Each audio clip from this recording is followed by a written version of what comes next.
ഈ കഴിഞ്ഞ പ്രാവശ്യം ഞാൻ നാട്ടിൽ പോയില്ലായിരുന്നു. ഉം. അപ്പൊ എന്റെ കൂടെ കോളേജ് പഠിച്ച 1-2 പേരെ ഞാൻ കണ്ടായിരുന്നേ. അവരിപ്പോഴും ആ പഴയ ഓട്ടത്തിൽ തന്നെയാടി. ആരും ഒരു കരയ്ക്ക് തീയിട്ടില്ല ഇതുവരെ. നീ ഒന്ന് ആലോചിച്ച് നോക്കി, ഈ 40ാമത്തെ വയസ്സിൽ നമ്മൾ സെറ്റായില്ലേ?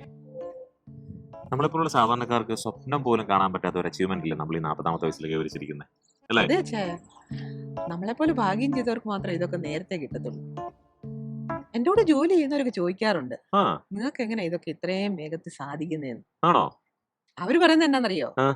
അവർക്ക് ഇതൊക്കെ സാധിക്കണമെങ്കിൽ വർഷങ്ങൾ എടുക്കും. സത്യം കേട്ടോ. ഈ ലോകത്ത് ഭൂരിഭാഗം പേരും റിട്ടയർമെന്റിന് ശേഷം അനുഭവിക്കുന്ന ഒരു പ്രത്യേക സുഖമില്ലേ, അത് നമ്മുടെ ജീവിതത്തിന്റെ ഭാഗമായി കഴിഞ്ഞു, അല്ലേ? അതെ. നിനക്ക് ആ റോയൽ ഫീൽ തോന്നില്ലേ?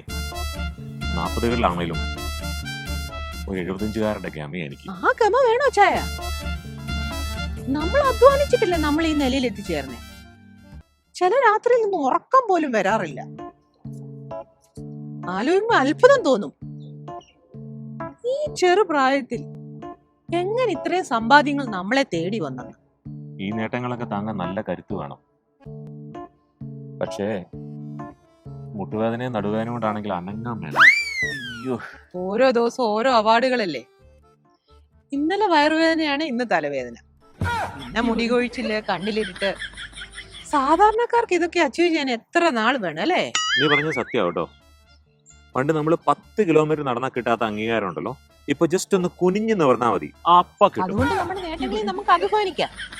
ബാ, എഴുന്നേക്ക് പോകാം. ഓ, എടി പതുക്കെ. എന്റെ ഡിസ്ക്. ഓ, പതുക്കെ വലിക്ക്.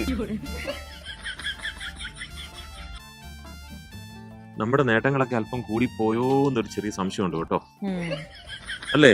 അതെ. നിനക്ക് തോന്നാറില്ലേ? അതെ.